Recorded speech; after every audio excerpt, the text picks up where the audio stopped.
Hello, this is Will Faerber from Art to Ride, and today we're looking at a first submission by Carol of her horse Sky. Sky is a 17-year-old paint horse, and they just started this work about 2 months ago. The horse was known as Stargazer, is what the horse was called, because I guess the horse was just permanently head straight up in the air. So having said that, I think you've done a wonderful job to get as far as you've gotten here in the short period of time that you've been working.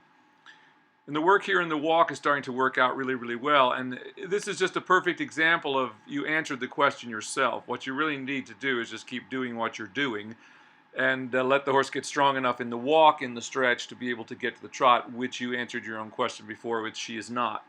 So just what you want to do is just what you've been doing, trying to try the trot a little bit. She's still, when we get to that, we'll see how stiff that is. This is a perfect example of a horse that's been upside down for so long that it's literally lost contact with the right set of muscles that it needs to be working with in order to successfully be ridden and stay sound. And once again, and to be able to regain its youth, so to speak, at 17 years old. But it will be great to watch this horse progress because once again, we see that these horses, even at this advanced age, you can turn these horses around, just like people. If you're not dead, you can improve. So that's what we want to do with every horse and every person if we possibly can. Encourage us all to be in the best shape that we can, and as you get older, posture has so much to do with that. You'll always notice that the healthiest people you'll ever meet that are older people have the best posture. Well, the same is true of horses, so that's why, once again, anybody around horses knows that having a sway-backed horse is not a desirable thing. So when we see all these different methods of training that end up with kissing spine and hollow in the back, I mean, it just doesn't take a genius to figure out that that's not the way to go, or it certainly should. So once again, once you see how even these advanced aged horses can change so dramatically and literally regain their youth by lifting their backs and be able to begin to become connected the way we would like them to be and the way nature intended them to move before we started putting weight on their backs. And that's why it's so important that we build a horse up before we ever get on it, because if we get on a horse with a weak back, it's going to drop its back and then it's going to spend its whole life pulling yourself along with the shoulders. And that's the biggest thing I see missing from so many people's understanding that are trying to start horses. They're simply riding too soon. Even a well-natured horse, the fact that you can get on them and ride them doesn't mean that you should, just because they're good-natured about it, at least for the time being. Which most horses are pretty good-natured about most things until it starts to hurt them, and that's when, or they become fearful, this kind of thing, that's when we begin to run into problems. So if we keep everything to working correctly and working over the back the way horses should, and introducing them to new things, whatever that may be, in a very gradual way, rather than this kind of idea that they used to have in the old days of, you tie a horse up and throw it on the ground, then you'd run over it with tarps and all these kind of things. A horse that's had that done to it is basically a horse that's given up the will to live. Yes, you can get horses used to things that way. I witnessed an Amish program. A lot of people down in the South and on the East Coast would send their horses to these Amish to be broken because they were supposed to be so good when they came back. Well, I went and watched this one day. And what the Amish did were actually, they had a wall where they strapped the horse literally. So instead of throwing it on the ground in kind of the old way people used to do it, they literally strapped it to a wall with all these different straps, strapping its legs and body and neck and everything directly to a wall. And then they did the same thing. They just started, putting tarps on it and throwing things at it and all these kind of things until the horse just didn't respond. And that's basically what any animal does when it's given up the will to live. So we don't want training to be this thing where the horse gives up its will to live and just becomes this automaton that goes and stands still wherever we want it to. We'll never really experience the same kind of work from a horse working that way. But what you're doing here is really good and is going to lead this horse back to health, so to speak. You're doing a good job with all of the work for the most part, and it's coming around really nicely, and it's just to realize that what you need to do now is stay mostly in the walk with this horse for a while and just keep testing the trot, as the horse begins to regain the right set of muscles and can use itself correctly, which fortunately, and that's the beauty of the classical system, instead of trying to fight your way, into getting a horse to stretch, which of course you can't do, we just take our time and step back and do what we can get correctly, which is the walk. So that's what you want to do a lot of with this horse, is a lot of walk work, which is what you're already doing. But just know that, have the confidence to know that if you keep doing this, it's going to continue to improve, and one day you'll ask the horse to trot, and it will trot and just stretch into the contact. So what you're doing is exactly right. I'd like with a horse like this, especially to start off with the work in hand, because a horse like this is, obviously this horse isn't nervous about the work in hand. It's not afraid or anything. It's just developed the wrong set of muscles. So the one case that we wouldn't want to work in hand is with a horse that's very, very excitable and ready to fight and jump up in the air. You never want to try to do that with a work in hand because it just puts you in too dangerous a position. You want to let the horse lunge a little bit and at least quiet down a little before you start again. But if you can, we want to start with the work in hand, if at all possible, if the horse is not too excitable to be able to do that. Now that you'll find that they will come around to that very shortly. So what I'm seeing here is really pretty good work, and as you're getting here on the lunge line, you're getting the horse to recognize what you did before. That is in the work in hand, you're beginning to get the same things to happen. You just need to push the hindquarters away from you a little bit, but you really do get that to happen. So really that's the biggest issue here, is just knowing that, have the confidence to keep doing what you're doing. And that's what stops people. They start second guessing themselves when they've never done that. I mean, if you've never been to Rome and you don't have a compass or a GPS and you take off tomorrow, you're probably going to start asking people the way, even though you know it's to the west someplace. The next corner you're going to go, well, I'm really in the right direction.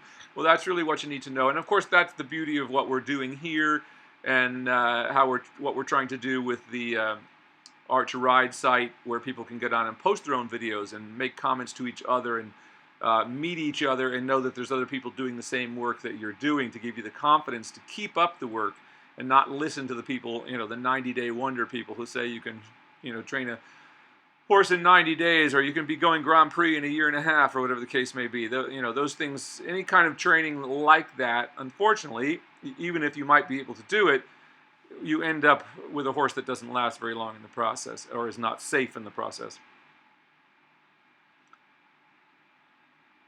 So this is pretty good. I just feel like you can just keep asking the horse for just a little bit more. I'd like to see you work the horse away from you a little more here on the lunge line, so you actually use your lash and run it out and tap the horse a little bit, so it begins to move away from you a little more.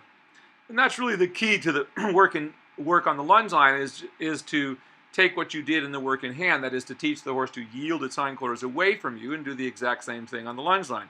So once the horse will yield its hindquarters away from you, you can begin to put it a little more in a shoulder-in position. That is, you can begin to get the inside hind leg to step deeper under the body, which is what helps us to push up the back, and even helps to push the neck forward when it's done correctly.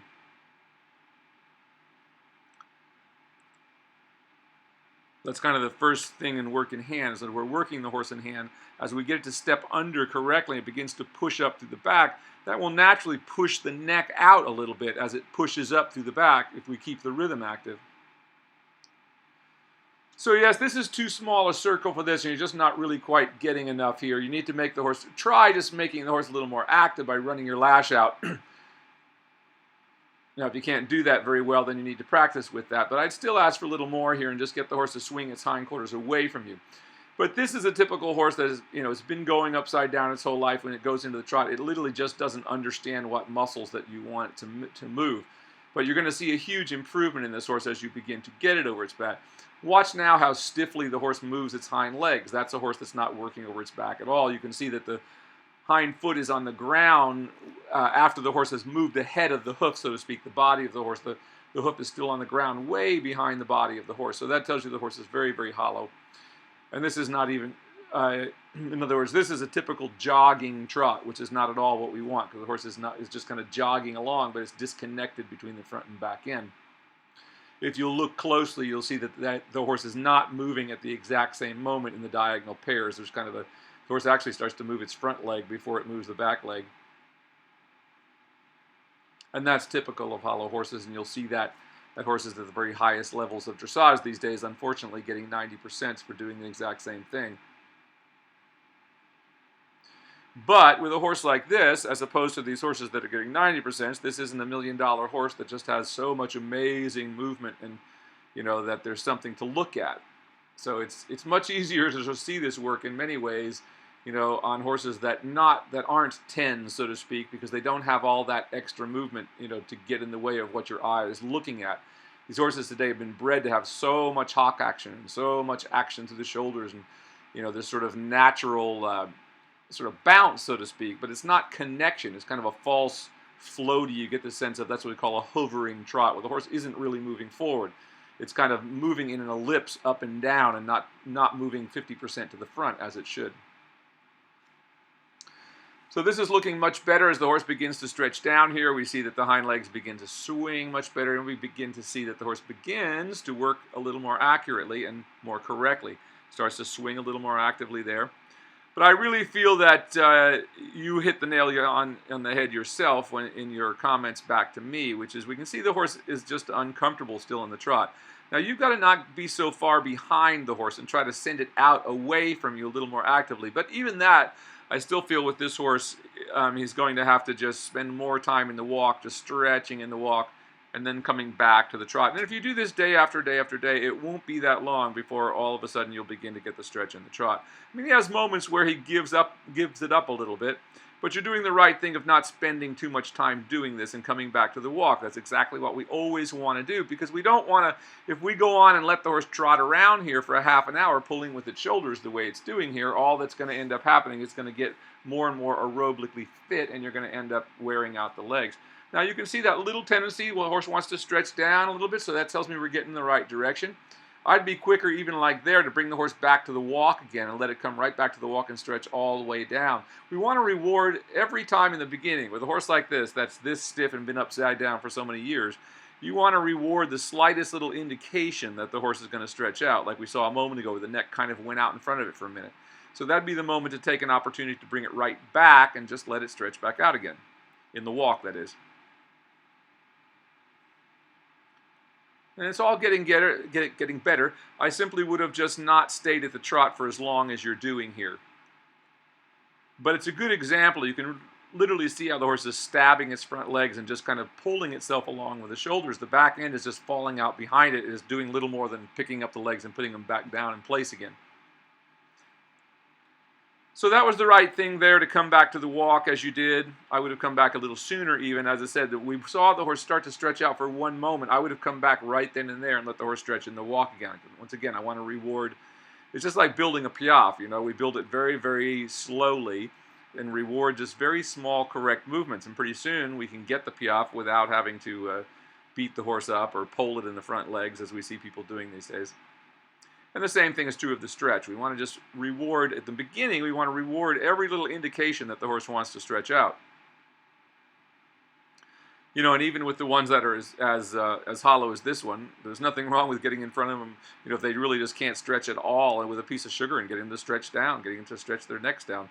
Now, if you put a bowl of food on the ground, there's barely a horse in the world that can't stretch down to eat it, you know, so that's kind of the same thing with the horse. The horse is just, because it was ridden for so many years in an upside down fashion, let go that way, it's just lost contact with those muscles that allow it to move correctly. So we just have to really take our time building those back up, or even getting the horse to acknowledge that they exist, so to speak, and begin to light them up. So same thing here. We want to move those hindquarters much more away from you, much more actively. But we never want to just, you know, if a horse really doesn't want to move, we just don't want to beat it up, because there's almost always a reason for horses that don't want to move. It's the nature of a healthy horse to want to move around, and you know, and for that freedom of movement. But you can see this one is literally going with the brakes on. It's been ridden so long hollow that it just doesn't know how to really bring itself forward in a comfortable stride. And you can see that the horse pins its ears back and it kind of swishes its tail. All that is symptoms of the fact that the horse is moving in an uncomfortable fashion. Once again, watch how far the hind legs are behind the body.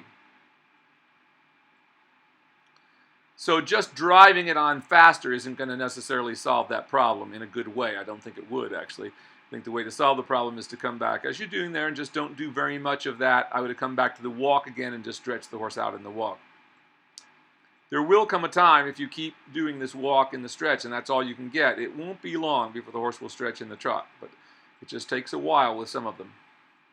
So again, this horse has had 17 years of going around upside down, so it's going to take you, I think you've done a wonderful job considering you've only been at this for 2 months. And right there, you see the horse started to go down a little bit. That's where I would have brought it back to the walk again. But you do want to get it, even in this slow trot, the first thing you've got to solve is to get the horse to yield away from you its hindquarters. You want to get that slack out of the rein, and if you just bring it to the walk and get the horse, like you're doing in the work in hand, to yield the hindquarters more.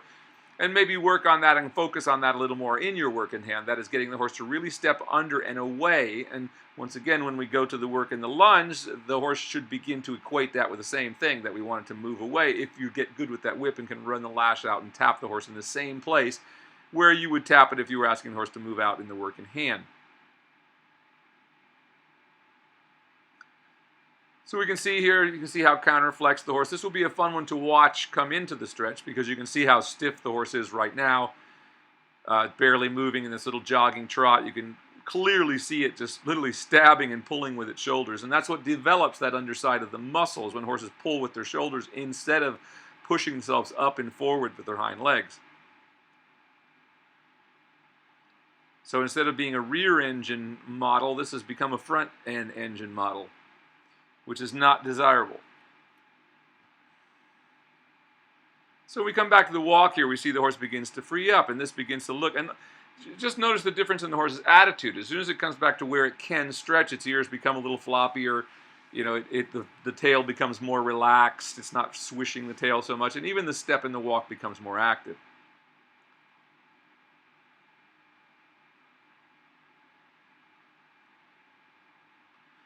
It's so freeing once you realize and understand how the classical system works of returning back to what the horse can do correctly, because you just don't end up frustrating yourself and driving your horse crazy trying to do things that it physically can't do. Once you understand that, that should guide everything we do in training. Horses are not just big, strong animals that can, do anything you ask them to do. Many people just have this idea, well, if I could just communicate this, then why can't they do this? Well, they're big animals, but that doesn't mean their backs are very, very weak. So when we add the weight of a rider, it changes everything for a horse. And especially horses that, in nature, that are not moving as they would in nature out in a pasture where they're moving all the time. Once again, especially on the West Coast, I think this is what's led so much to these upside-down horses as babies. I see people raising youngsters, in little dirt lots, thinking that, and then they call them pastures, which I find very funny. And, the horses just stand all day eating out of a feeder. They don't move around with their necks down. That's why we see so many undeveloped babies. We have to remember, all of you, that, most of us are having to do rehab work just to get to the point with these horses where we can start training them. If you take a young baby that's been, field raised on grass, it's got a beautiful top line already starting to develop just from the years it spent walking and eating with its neck down. But, we don't have to spend a lot of time doing all this. And even that's how, unfortunately, some of the very expensive horses, they're good in the beginning because they have such good conformation, but then they get ridden hollow and just fall apart, just like all the others. It just doesn't happen quite so quickly. But it does happen when you see the epidemic of people injecting horses' joints with everything known to the man, and, thinking that riding is part of this kind of joint injection thing, that this is normal. It is not normal at all, folks. It's for horses to have to be injected in their joints. If they are, there's something seriously wrong with the way you're training, or the horse has an injury. The only cases where that should ever be used is when the horse has, obvious arthritic changes. And they should certainly be never used as maintenance. Every time you inject a horse, you take a huge risk of infection. And they only have so many times you can do it. I mean, we've seen that now with all these show horses, that by the time they've been injected so many times, they're not any good. That's why there's no school horses anymore. There's no upper-level school horses, because the time these so-called upper-level horses are done showing, they're lame in every joint in their body, and usually they've shut off in their mind as well.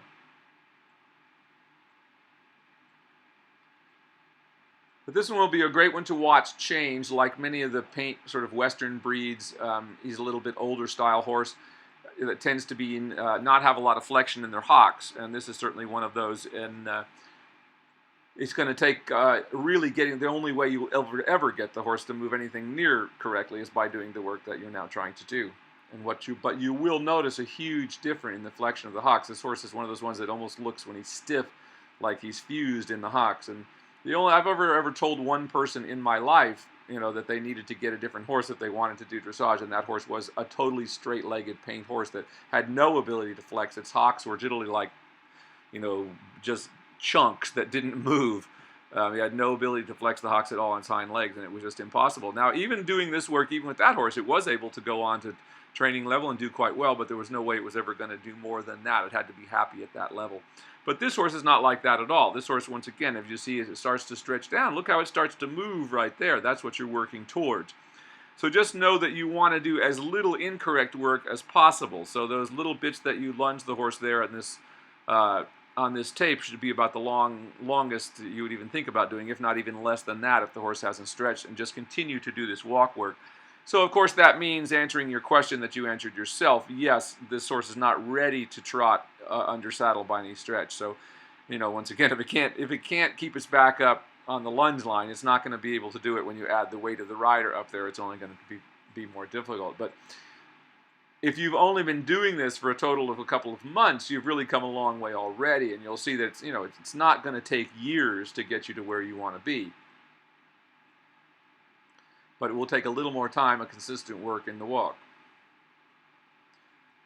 That's not a bad leg yield, though. Still, you can see how the horse still has that sort of usual reaction of kind of jerking its neck up. But there it softened quite nicely and started to bring the neck more forward.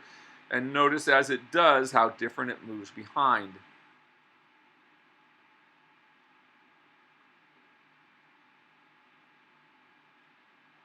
So once you see that, it's pretty undeniable as you get horses to stretch and work correctly over their backs, how they begin to swing under their body and how much different their back legs begin to work. It's pretty undeniable to anybody who is not blind to see, or so set in their ways that they just can't accept another concept. But unfortunately, it's kind of like your horse. The whole horse business these days is kind of like this 17-year-old horse. It's been upside down for so long that it's forgotten, and that's kind of what what's happened to all the horse show world is. They've forgotten. We've rewarded, and we've let our standards slip and fall.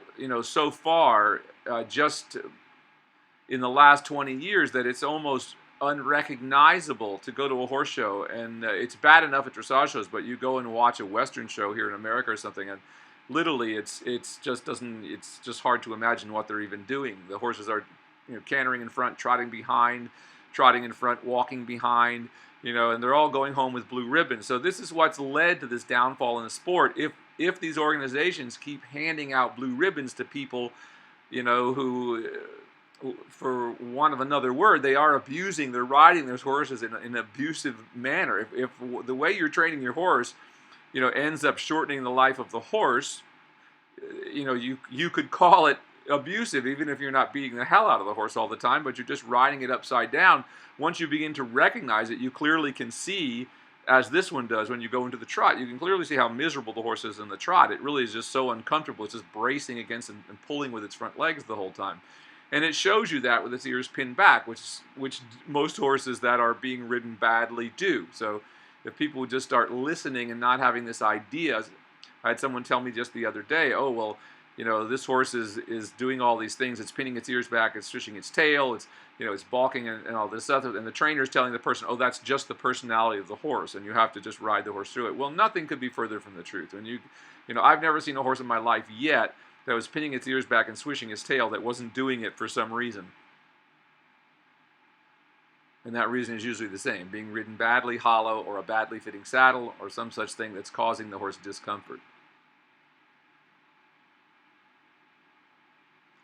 Here the walk walks out again really nicely. You're beginning to get to swing a little better.